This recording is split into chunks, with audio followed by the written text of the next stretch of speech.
the other side of that, I think if we just try and defend for 90 minutes, then there's only going to be one result, and that won't be in our favour. So from our perspective, it's just as important that we're dangerous when we have the ball, and I think we can be. We showed that the other night against Chile. So, we'll make sure we're strong defensively, but we spend just as much time working on what we're going to do when we have the ball as we are in a defensive sense.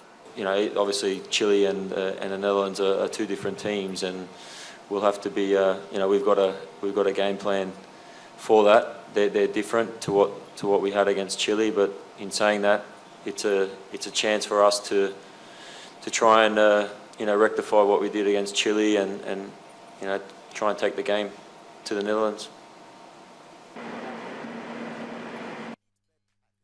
Well, that's the Australian captain, Mal Jedinak, says they're going to try to take the game to the Netherlands, and we'll see how that goes tomorrow. Okay, let's talk about something. We'll get to the Nigeria game because I know there's a lot you want to say, but let's talk about our brothers, Ghana.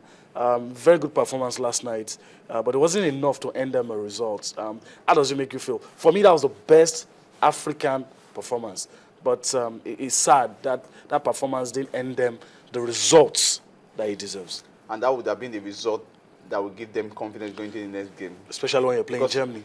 Especially when you're playing, where you have two heavyweight, and one of the heavyweight lost their first game. And to you lost the another heavyweight. supposed